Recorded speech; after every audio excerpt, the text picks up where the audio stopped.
يا أيها الذين آمنوا أطيعوا الله وأطيعوا الرسول ولا تبطلوا أعمالكم.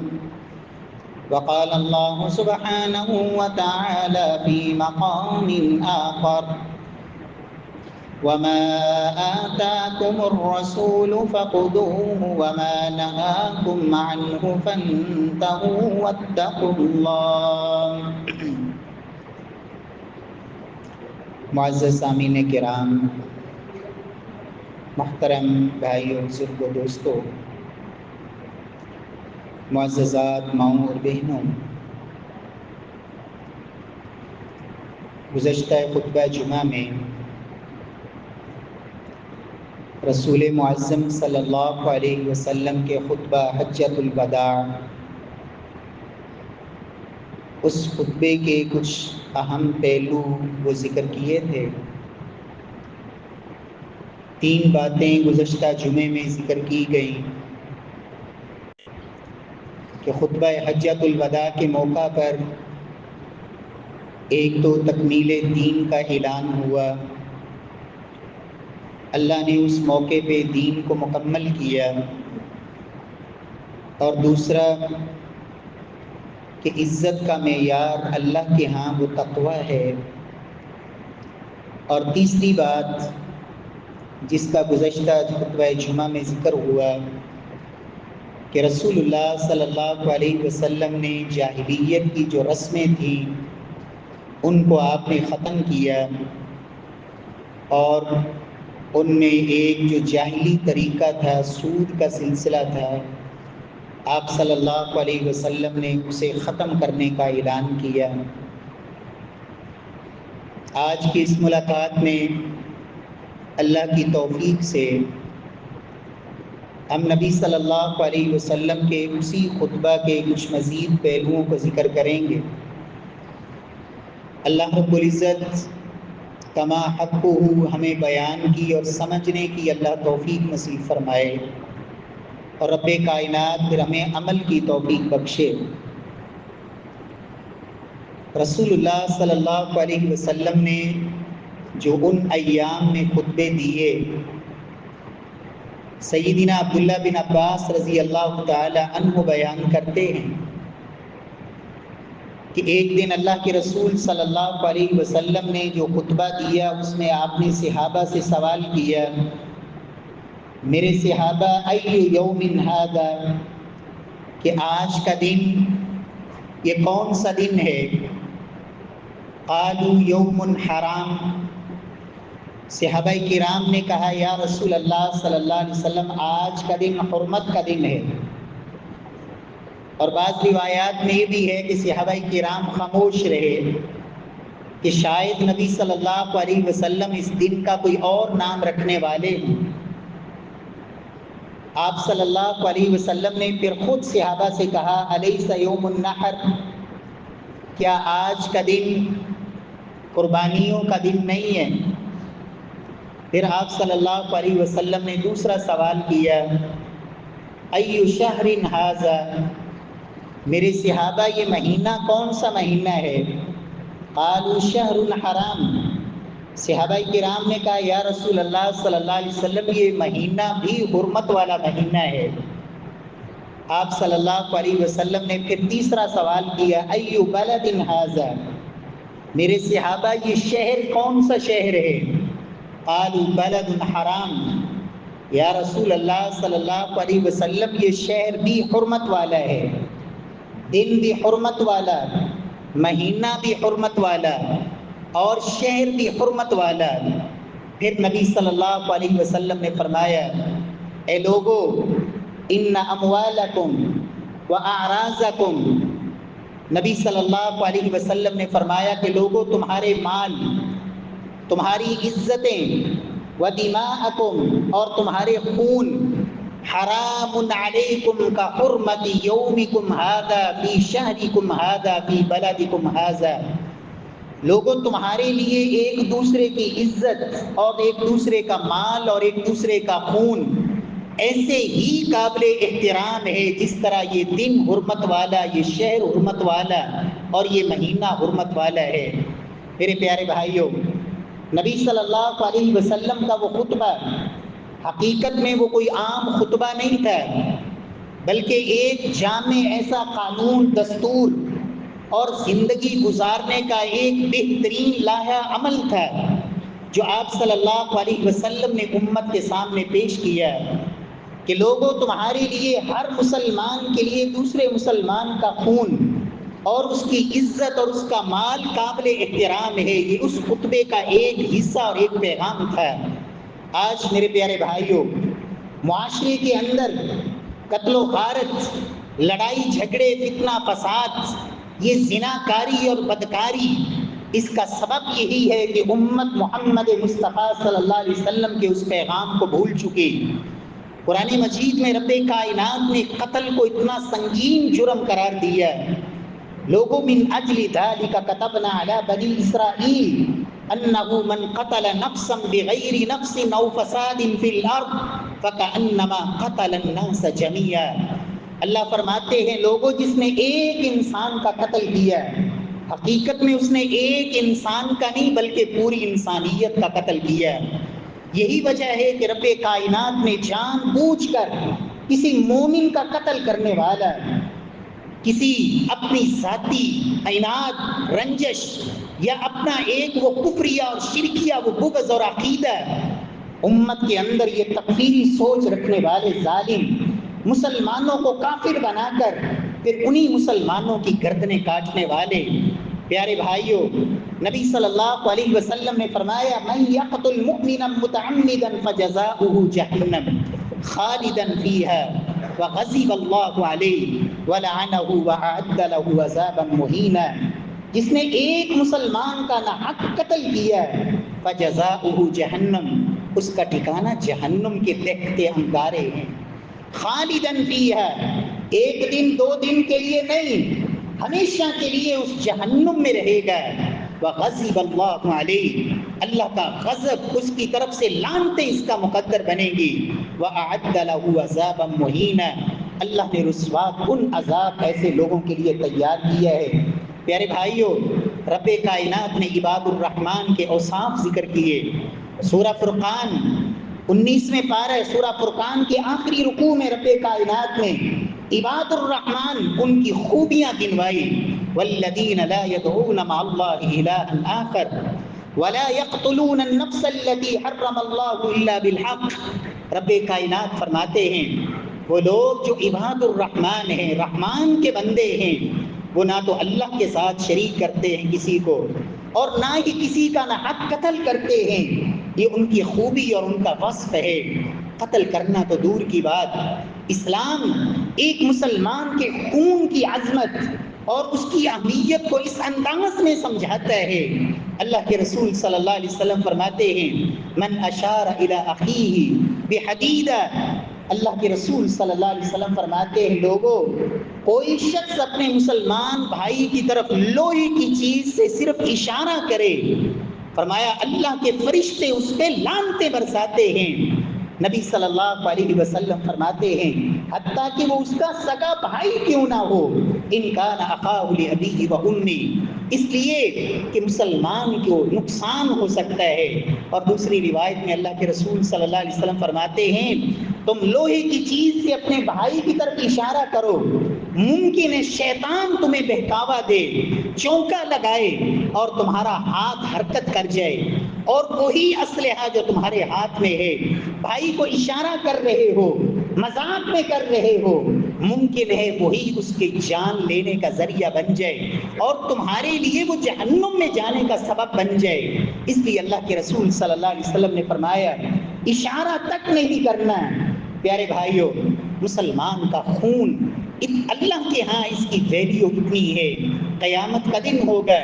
سب سے پہلے رب کی بارگاہ میں جو فیصلہ سنایا جائے گا، اول ما یقضی بین الناس فی الدماء، لوگوں سب سے پہلے اللہ کی بارگاہ میں جو فیصلہ سنایا جائے گا وہ حقوق العباد میں سے خونوں کے بارے میں ہوگا۔ پیارے بھائیوں، دنیا کے اندر اگر کوئی کسی کو قتل کر دیتا ہے،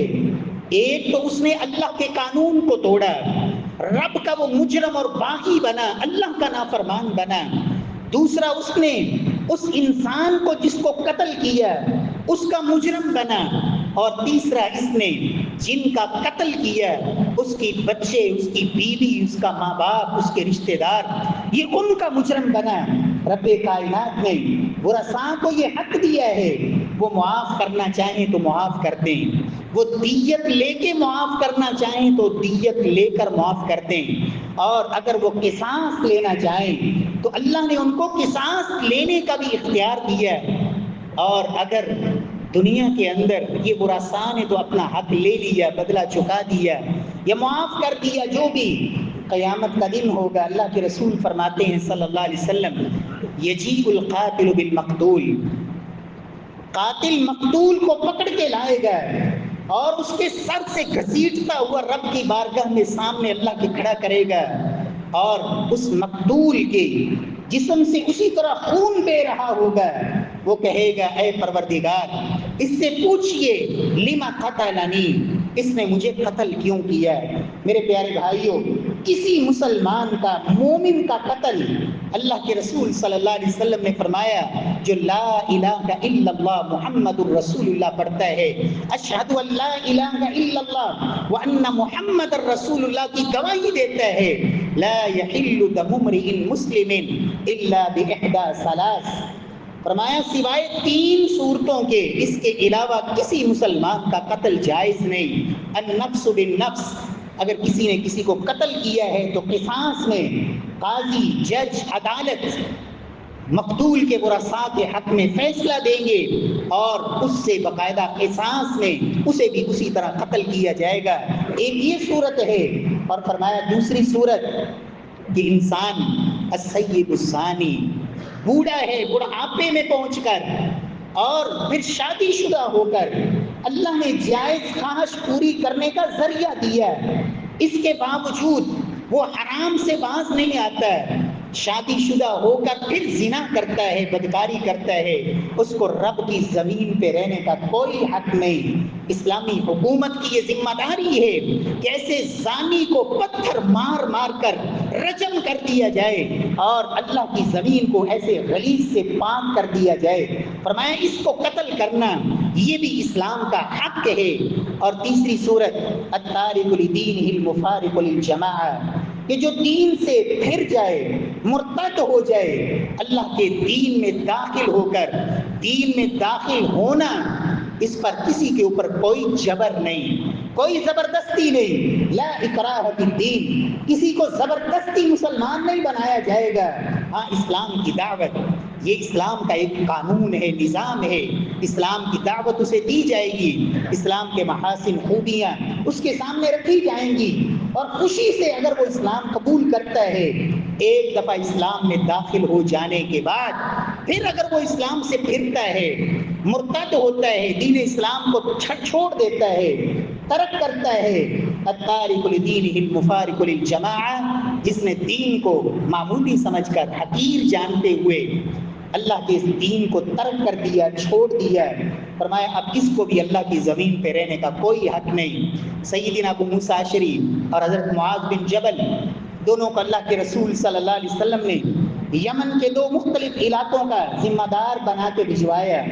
دونوں کو گورنر بنایا، علاقے کا 2 علاقوں میں تقسیم کیا، ذمہ دار بنے،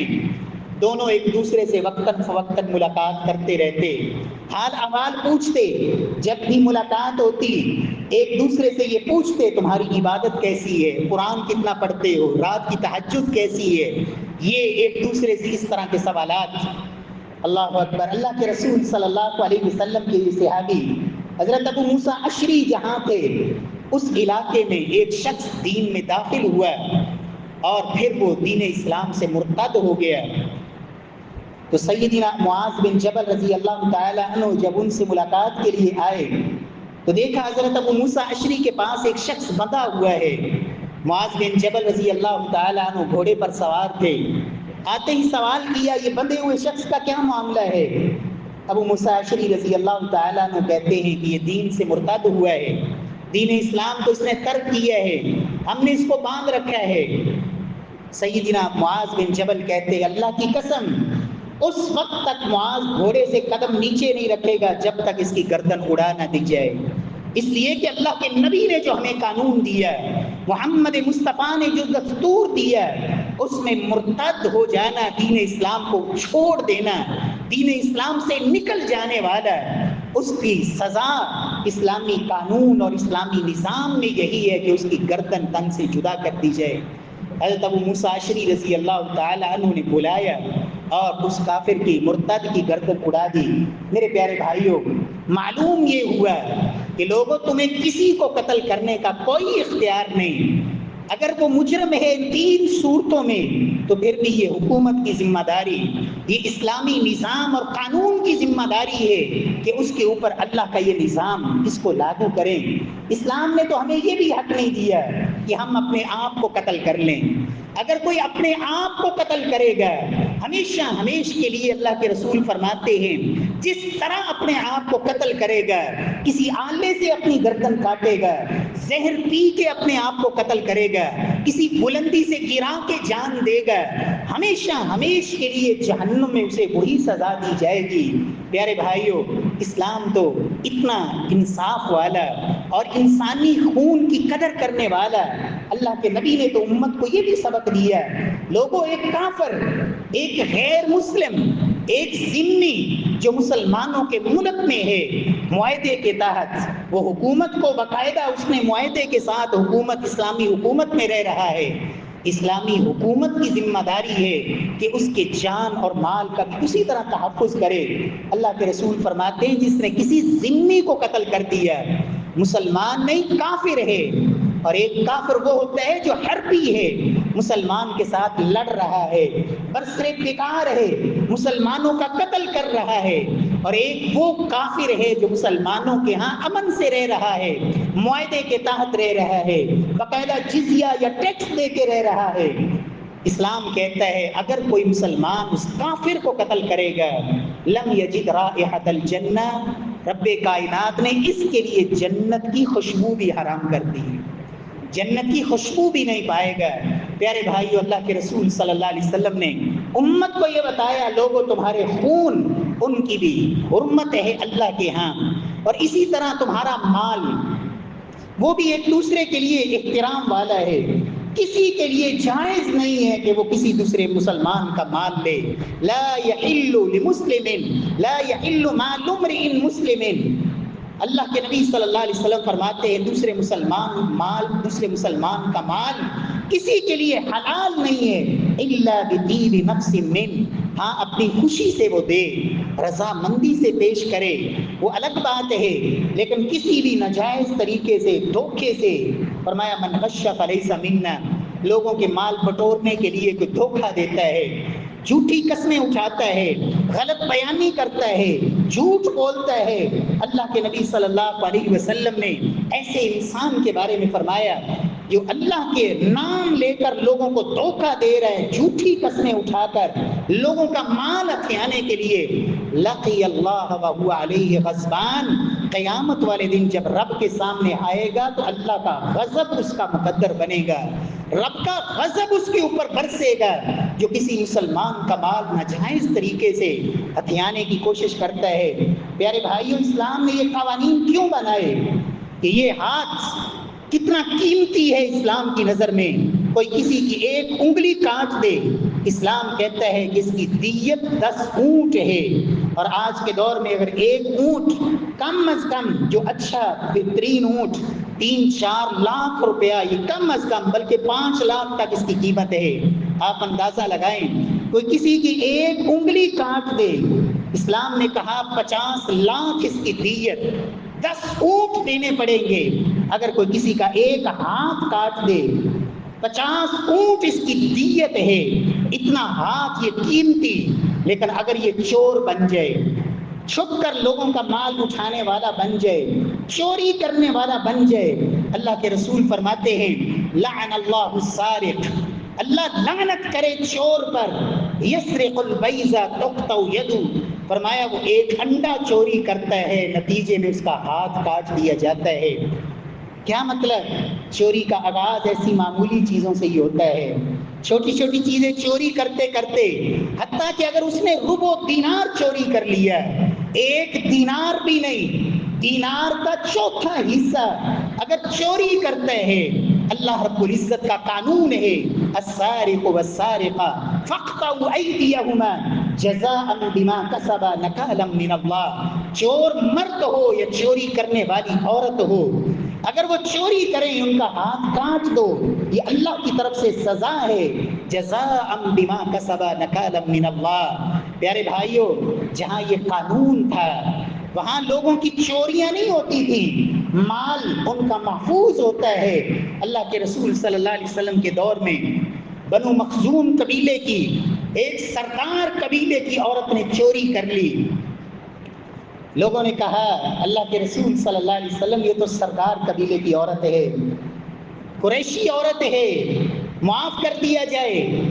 صحابہ کرام نے سیدنا اسامہ بن زید کو تیار کیا، حب رسول اللہ کے رسول کے محبوب صحابی سیدنا زید بن حارثہ کے بیٹے، اللہ کے نبی صلی اللہ علیہ وسلم اپنی گود میں ایک طرف سیدنا حسن کو بٹھاتے اور ایک طرف سیدنا اسامہ کو بٹھاتے، یا ایک طرف حضرت حسین ہوتے اور ایک طرف حضرت اسامہ ہوتے، دونوں کو اپنے سینے سے لگاتے اور کہتے اللہم انی احبہما فاحبہما، اللہ میں ان دونوں سے محبت کرتا ہوں، اللہ تو ان سے محبت فرمایا۔ لوگوں نے کہا اسامہ سے اللہ کے رسول کو بڑی محبت ہے، انہیں سفارش کے لیے تیار کرو۔ سیدنا اسامہ نے سفارش کی، اللہ کے رسول صلی اللہ علیہ وسلم نے کیا فرمایا؟ اسامہ اتشفع فی حد من حدود اللہ، اللہ کی حد کے بارے میں سفارش کرتے ہو؟ لو ان فاطمہ بنت محمد سرقت لقطعت یدها، اگر محمد کی بیٹی سیدۃ نساء اہل الجنہ، جنتی عورتوں کی سردار محمد مصطفیٰ صلی اللہ علیہ وسلم نے جن کے بارے میں فرمایا تھا فاطمہ تو بضعۃ منی من آذاہا فقد آذانی، فاطمہ تو میرے جسم کا ٹکڑا ہے، جس نے فاطمہ کو تکلیف دی اس نے مجھے تکلیف دی۔ سیدۃ نساء اہل الجنہ، اللہ کے نبی کیا کہتے ہیں؟ لوگوں اگر میں محمد کی بیٹی بھی چوری کرے محمد اس کا بھی ہاتھ کاٹے گا۔ فرمایا یہ پہلی امتوں کی بربادی کا سبب یہی تھا کہ اگر ان میں کوئی مالدار، کوئی وڈیرا،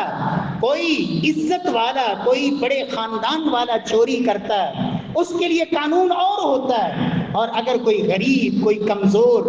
اور معاشرے کا کوئی کمزور طبقے کا فرد وہ اگر جرم کرتا ہے اس کے لیے اور قانون ہوتا ہے۔ اللہ کے نبی صلی اللہ علیہ وسلم نے پیارے بھائی امت کو یہ سبق اس لیے دیا تاکہ لوگوں کا مال محفوظ رہے۔ یہ رشوت کو حرام کیوں کیا گیا؟ الراشی والمرتشی کلاہما فی النار، یہ اعلان کیوں کیا گیا؟ سود کو اتنا بڑا جرم کیوں کہا گیا کہ اللہ اور اس کے رسول کے ساتھ جنگ ہے؟ کیوں؟ یہ سارے طریقے لوگوں کا مال ناجائز طریقے سے ہتھیانے کے ہیں، اور اگر کوئی ڈاکہ ڈالے کسی کے مال پہ، اللہ کے نبی نے کہا من انتہب نہبۃ فلیس منا، زور بازو سے اگر کوئی کسی کا مال چھینے اس کا میرے ساتھ کوئی تعلق نہیں۔ اور قرآن میں اللہ نے کہا ان یقتلوا او یصلبوا او تقطع ایدیہم وارجلہم من خلاف، ایسے لوگ جو زمین میں فسق فتنہ فساد برپا کرتے ہیں ان کی سزا یہ ہے کہ ان کے اعضاء کو کاٹا جائے، ان کے ہاتھ پاؤں کاٹے جائیں، ان کو قتل کیا جائے، ان کو سولی پہ لٹکایا جائے، یہ ان کی سزا ہے۔ پیارے بھائیوں یہ قانون کس لیے؟ تاکہ لوگوں کے مال محفوظ رہیں، اور فرمایا لوگوں تمہاری عزتیں یہ بھی ایک دوسرے کے لیے حرمت والی ہیں، جس طرح تم چاہتے ہو تمہاری ماں کی عزت محفوظ رہے، تمہاری بہن بیٹی تمہاری بیوی کی عزت محفوظ رہے۔ لوگوں تمام مسلمانوں کی مائیں بہنیں بیویاں بیٹیاں تمہارے لیے اسی طرح حرمت والی ہیں، احترام والی ہیں۔ حرام کیا اسلام نے کہ کسی غیر محرم کی طرف نظر بھی اٹھا کے دیکھا جائے۔ سیدنا علی المرتضیٰ رضی اللہ تعالیٰ عنہ نے سوال کیا تھا یا رسول اللہ صلی اللہ علیہ وسلم، انسان ایک راستے میں جا رہا ہے، اچانک کسی غیر محرم پہ نظر پڑ جائے، اللہ کے رسول نے فرمایا تھا فاصرفها، فوراً نظر پھیر لو، ان لک الاولی ولیست لک الاخرہ، پہلی نظر جو اچانک پڑی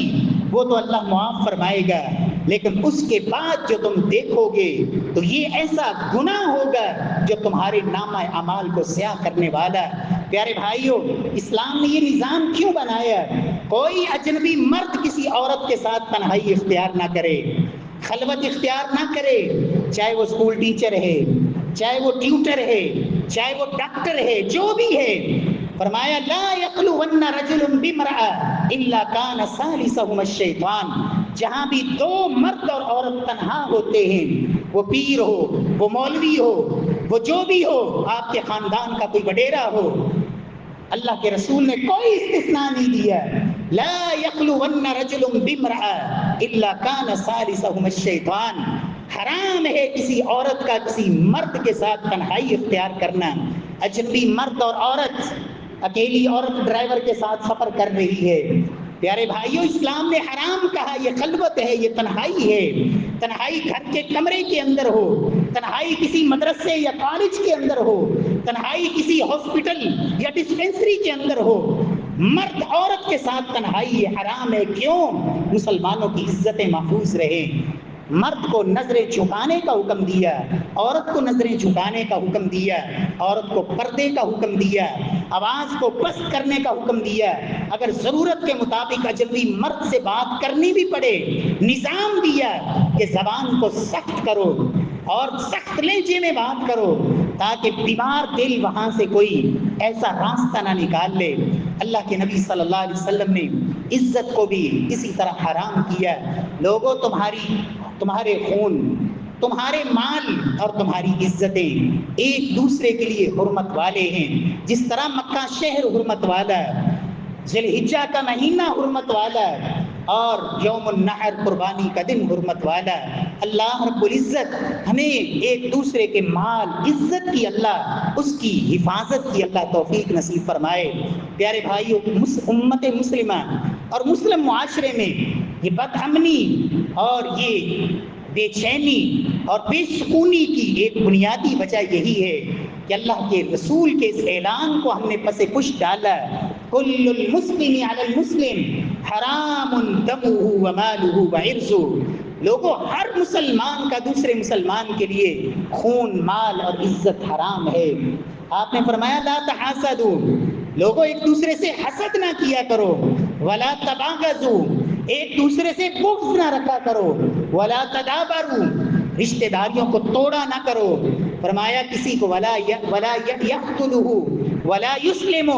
فرمایا مسلمان تو مسلمان کا بھائی ہے، وہ دشمن کے سپرد نہیں کرتا اپنے مسلمان بھائی کو، کسی مسلمان بھائی کو وہ ذلیل نہیں کرتا۔ غیبت کرنا، چغلی کرنا، دوسروں کی عزتیں اچھالنا، وہ نیٹ کے ذریعے، فیس بک کے ذریعے کسی کی ایسی برائی کو آپ شیئر کر رہے ہیں، اس کے عیب کو لوگوں میں پھیلا رہے ہیں۔ رب کعبہ کی قسم، آج تو دور وہ ہے ایک شخص کے اندر جرم ہے نہیں اور آپ نے اس کے بارے میں وہ بات کہہ دی۔ اللہ کے رسول نے کتنی بڑی وعید سنائی، من قال فی مسلم ما لیس فی، فرمایا جس نے کسی مسلمان کے بارے میں کوئی ایسی بات کہہ دی جو بات اس مسلمان میں ہے نہیں، وہ مولوی ہو، وہ عام آدمی ہو، وہ مقتدی ہو، وہ حاکم وقت ہو یا رعایا کا کوئی فرد ہو، وہ جج ہو، قاضی ہو اور یا وکیل ہو، جو بھی ہو، من قال فی مسلم ما لیس فی، جس نے کسی بھی مسلمان کے بارے میں ایسی بات کہہ دی جو اس میں ہے نہیں، اسکنہ اللہ ردغۃ الخبال، قیامت کا دن ہوگا، اللہ رب العزت اس بات کہنے والے کو جہنمیوں کا جہاں پیپ جمع ہوگا وہاں ٹھہرائیں گے۔ اسکنہ اللہ ردغۃ الخبال، اور یہ کب تک وہاں رہے گا؟ فرمایا حتی یخرج مما قال ولیس بخارج، جب تک کہ دلائل سے وہاں ثابت نہیں کر دے گا کہ میں نے جو بات کہی تھی وہ واقعہ ہی اس میں تھی۔ اور اللہ کے نبی فرماتے ہیں وَلَيْسَ بِخَارِج، وہاں سے نکلنے کا اس کے پاس کوئی راستہ نہیں ہوگا۔ اللہ رب العزت ہمیں اپنی زبانوں کو اللہ محفوظ رکھنے کی توفیق دے۔ المسلم من سلم المسلمون من لسانہ ویدہ، لوگوں مسلمان تو ہوتا ہی وہ ہے جس کے ہاتھ اور زبان سے دوسرے مسلمان محفوظ رہیں۔ اللہ رب العزت ہمیں دوسرے مسلمانوں کی عزتوں کی بھی اللہ حفاظت کی توفیق بخشے، ان کے خونوں اور ان کے مالوں کا بھی اللہ ہمیں محافظ بنائے، یا کم از کم اللہ ہمیں کسی کو تکلیف دینے سے محفوظ فرمائے۔ اللہ کے رسول صلی اللہ علیہ وسلم کے صحابی عبداللہ بن عمر کہتے ہیں اللہ کے رسول صلی اللہ علیہ وسلم بیت اللہ کا طواف کر رہے ہیں اور دوران طواف آپ کی نظر بیت اللہ پہ گئی. کیا کہا؟ ما اطیبک، اے بیت اللہ تو کتنا ہی پاکیزہ ہے، تیری خوشبوئیں کس قدر عمدہ ہیں. ما اعظم حرمتک، تیری حرمت کتنی ہی عظیم ہے. لیکن یاد رکھ، اللہ کی قسم، ایک مومن کی حرمت اللہ کے ہاں تجھ سے بڑھ کر ہے. اس کی عزت، اس کے مال اور اس کی خون کی حرمت اللہ کے ہاں تجھ سے بھی بڑھ کر ہے. پیارے بھائیوں، اللہ کے نبی صلی اللہ علیہ وسلم نے امت کو یہ پیغام کہاں دیا تھا؟ خطبہ حجۃ الوداع کے اندر. اور دوسری بات آج کے خطبہ جمعہ میں جو میں عرض کرنا چاہتا ہوں، اللہ کے نبی صلی اللہ علیہ وسلم نے خطبہ حجۃ الوداع میں عورتوں کے حقوق کو آپ نے بیان کیا. اللہ کے رسول صلی اللہ علیہ وسلم نے اس عورت کو، جس معاشرے میں آپ تشریف لائے، عورت کو باحیثیت بیٹی اس کو زندہ دفن کیا جاتا تھا، باحیثیت بہن اس کو وراثت سے محروم کیا جاتا تھا، بحیثیت بیوی اس کے اوپر وہ ظلم و ستم کے پہاڑ توڑے جاتے تھے. ایک ہی وقت میں کتنے کتنے مرد اس کے ساتھ نکاح کرتے، کتنے مردوں کی بیک وقت وہ بیوی ہوتی، کتنے لوگ اس کے ساتھ زیادتی کرتے. اور اگر اس کا شوہر زندگی میں فوت ہو جاتا ہے، 1 سال کے لیے اس کو تاریک کوٹڑی میں بند کر دیا جاتا ہے. وہی اس نے کھانا، وہی پینا، پورا سال وہی اس کی حاجت اور ضرورت اور قضائے حاجت. 1 سال تک اس کو تاریک کوٹڑی سے باہر نہیں نکالا جاتا تھا. یہ ظلم. اور پھر اگر کسی کی ماں کسی کا باپ فوت ہو جاتا ہے، کسی بیوی کا شوہر فوت ہوتا ہے، بیٹا چاہتا تو ماں سے نکاح کرتا ہے. خاندان کا کوئی وڈیرا اٹھ کے عورت کے سر پہ چادر ڈالتا، وہ اس کی بیوی بن جاتی. کس طرح کے ظلم تھے معاشرے میں عورت پہ. محمد مصطفیٰ صلی اللہ علیہ وسلم نے، اللہ کے نبی نے اسی بیٹی کی پرورش میں جنت کی ایسی بشارت سنائی، میں محمد کے ساتھ وہ جنت میں ایسے ہوگا بیٹی کی پرورش کرنے والا جیسے یہ 2 انگلیاں اکٹھی ہیں. بیوی کا یہ حق دیا، لوگوں تم میں بہترین انسان ہے ہی وہ جو اپنے گھر والوں کے ساتھ بہترین ہے. اور اس خطبہ حجۃ الوداع میں آپ نے اعلان کیا، لوگوں جس طرح تمہارا حق ہے ان بیویوں پر، ان بیویوں کا بھی تم پر حق ہے. اللہ رب العزت نے مردوں کو بھی حق دیا ہے، بیوی کو بھی حق دیا ہے. نبی صلی اللہ علیہ وسلم نے اعلان کیا، لوگوں جو مومن ہوتا ہے وہ اپنی بیوی سے بغض نہیں رکھتا. اگر کسی وجہ سے اس سے ناراض ہو جائے، کسی اور وجہ سے اس سے راضی ہو جاتا ہے. عورت کو بھی تعلیم دی کہ تمہارے شوہر کا بھی تمہارے اوپر حق ہے، اس کی اطاعت کرنا، اس کی عزت کی حفاظت کرنا، اس کی غیر موجودگی میں اپنی عزت کا تحفظ اور اس کے مال کا تحفظ. اللہ کے رسول صلی اللہ علیہ وسلم نے خطبہ حجۃ الوداع کے اندر عورتوں کے حقوق بیان کیے. اور وہ کتنا بڑا بدبخت انسان ہے تو مسلمان، اور سب سے بڑا ظالم تانا بھی اسلام کو دیتا ہے کہ اسلام نے عورتوں کے حقوق غصب کیے ہیں. حقوق کے نام پر عورتوں کو ظالموں نے وہ آزادی کے نام پہ ایسی راہیں، رب کعبہ کی قسم، یہ عورت کی عزت کو نیلام کرنے کے لیے اور اس کو معاشرے میں وہی ذلت اور پستی کی طرف گھسیٹنے کے لیے جو جاہلیت میں اس کا حال تھا، اس کی طرف لانے کے لیے یہ ساری باتیں کہی جاتی ہیں. اللہ کی قسم، جو عزت اسلام نے دی، ایک مرد کی جنت رب نے اس کی ماں کے قدموں کے نیچے رکھ دی، اس سے بڑی عزت کیا ہوگی. اللہ کے نبی صلی اللہ علیہ وسلم نے پوری زندگی کسی عورت پہ آپ نے ہاتھ نہیں اٹھایا. آپ اس بات کو سمجھیں کہ اسلام تو وہ ہے کہ جو میدان جنگ میں بھی کافروں کی عورتوں کو قتل کرنے کا اسلام اجازت نہیں دیتا، کافروں کے بچوں کو مارنے کی اسلام اجازت نہیں دیتا. پیارے بھائیوں، یہ اسلام ہے جس نے عورت کو یہ عزت دی، یہ مقام اور یہ وقار دیا. اور اللہ کے رسول صلی اللہ علیہ وسلم نے اس خطبے میں وراثت کے حقوق اس کا بھی اعلان کیا. لوگوں، اللہ نے ہر ایک حقدار کا حصہ مقرر کر دیا ہے.